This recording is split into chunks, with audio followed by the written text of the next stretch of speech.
Bom, e como nós vimos na reportagem, em todo o mundo, muita esperança em torno da aprovação das vacinas e aqui no Brasil uma alternativa pode ser a aplicação das doses na rede privada de saúde.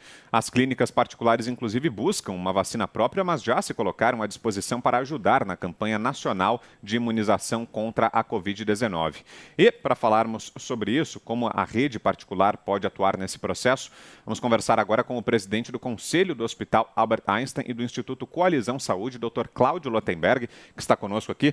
Bom dia, doutor Cláudio. Obrigado pela entrevista. Bom dia, é um prazer estar com vocês aqui da Jovem Pan. Ô, doutor, estamos trazendo aqui ao longo dessa edição várias informações aí a respeito das vacinas. Há essa possibilidade da aplicação também na rede privada aqui no Brasil. Hoje também vieram notícias sobre a aprovação da Coronavac para uso na Indonésia. O pedido de registro foi feito aqui no Brasil e agora pela manhã a Indonésia anunciou que também aprovou a aplicação dessa vacina com um percentual de 65,3% de eficácia. Tudo isso vai gerando muita expectativa e ainda há essa dúvida aqui no Brasil sobre se a aplicação vai ficar restrita à rede pública ou se a rede particular também vai acabar participando desse processo. Na opinião do senhor, seria vantajosa a participação da rede privada ou isso pode criar, de certa forma, uma distorção? Porque pessoas que não pertencem aos grupos prioritários, mas que podem pagar, poderiam acabar recebendo primeiro a vacina antes de pessoas que, essas sim, pertencem aos grupos prioritários e não podem pagar. Como é que o senhor vê isso? Primeiro, eu acho que é muito ruim nós dividirmos, numa situação como essa, o público do privado. Efetivamente, nós temos um sistema de saúde que é único e que prevê a participação do privado, respeitando-se prioridades, seguindo-se os grupos que são mais sensíveis aos riscos, idosos, profissionais de saúde, portadores de comorbidade.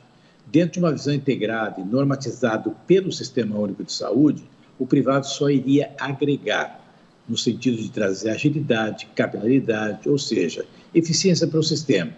É bom a gente sempre lembrar que dentro dos leitos hoje utilizados pelo Sistema Único de Saúde, mais de 60% são leitos privados. Então essa sinergia ela já existe dentro do nosso sistema de saúde. Acho que nós não podemos dar ao luxo de abrir mão de algo já montado. Evidentemente, sem correr o risco de fugir da priorização, isso sim, do Sistema Único de Saúde. Doutor, comprar grande quantidade de diversas vacinas agora, com novas cepas do novo coronavírus aparecendo, podendo colocar em risco a eficácia de alguns imunizantes com relação a elas, não seria arriscado? Não parece existir algum sinal de natureza científica que possa corroborar para que essas novas cepas também não estejam sendo abordadas na utilização desses imunizantes. De novo, quer dizer, nós temos 210 milhões de habitantes. Nós temos aí um país com uma demografia, com uma condição socioeconômica muito diferente quando comparado com situações de outros países. O que nós precisamos não é simplesmente uma questão de decisão do que fazer. Eu vi agora há pouco as pessoas falando da questão da Anvisa. Fosse só a aprovação da Anvisa, mas não é isso. Nós temos todo um trabalho de compra de vacinas, temos uma disputa de um mercado internacional. Nós temos que organizar uma capilaridade que possa fluir com essas vacinas. Nós temos um trabalho de convencimento. Por quê? Porque quando a gente vai decidir pela tomada de vacina, quer dizer, não é algo que é natural. Nós sabemos que existem pessoas que têm recusa, que são pessoas que não aceitam a utilização da vacina.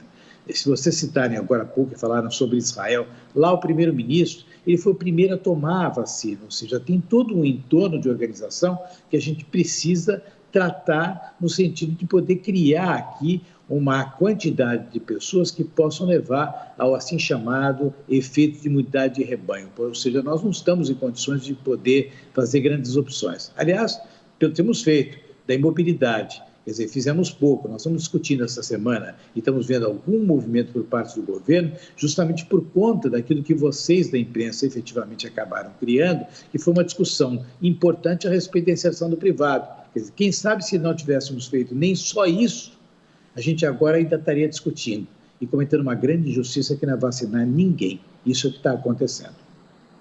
A próxima pergunta, doutor, é de Joel Pinheiro da Fonseca. Diga, Joel. Doutor, bom dia. Entre os críticos da possibilidade da vacinação por empresas privadas, por clínicas privadas, está o seguinte argumento.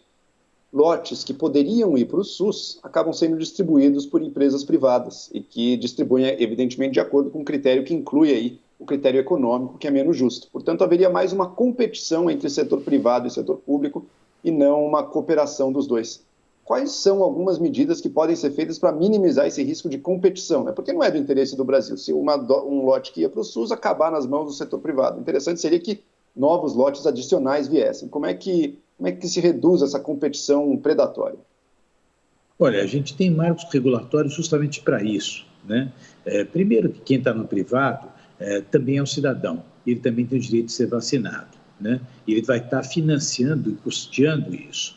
Mas a questão é que a criatividade pode ser tão grande no sentido de você criar critérios, né? Inclusive colocando o privado para atender pacientes também do Sistema Único de Saúde. O movimento com as clínicas privadas, eu não estou aqui para defender o privado, eu estou aqui para defender o início de um processo de vacinação que está absolutamente lento, está prejudicando o meu país. É isso que eu estou aqui para defender. Agora, as clínicas privadas que se mobilizaram e na semana passada, que foram à Índia para fazer compra de vacinas, estão abordando uma companhia que não está negociando com o Brasil. Quer dizer, o que o governo central brasileiro está fazendo no sentido de negociar com vacinas?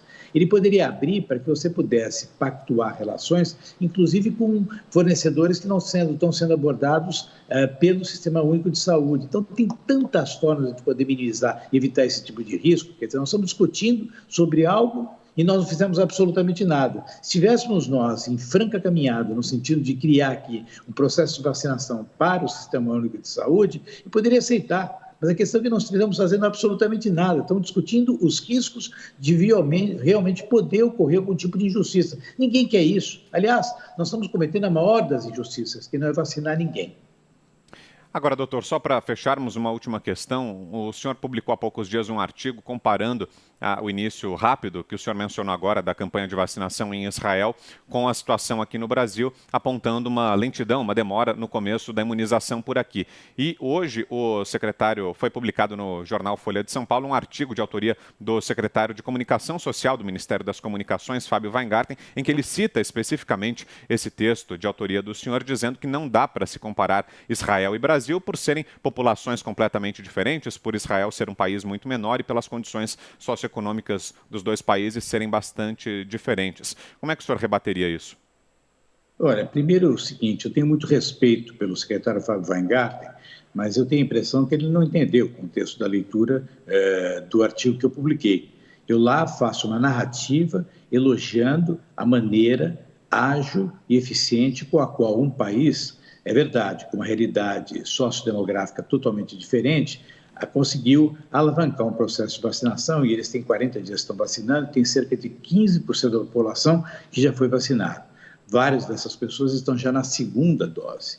No parágrafo final, eu, de fato, cito que o nosso país não começou ainda o processo de vacinação, mas não traço nenhum tipo de comparação entre o Brasil e Israel. Simplesmente chama a atenção de uma realidade de um país que se movimenta e, evidentemente, no sentido de mobilizar o nosso país para que faça o mesmo.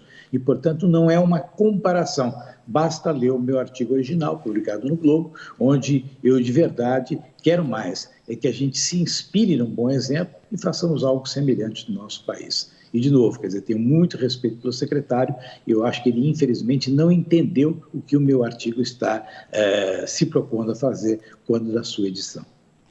Perfeito, nós ouvimos aqui o Dr. Cláudio Luttenberg, ele que é presidente do Conselho do Hospital Albert Einstein e também do Instituto Coalizão Saúde. Obrigado pela entrevista, doutor. Bom começo de semana por aí. Muito obrigado.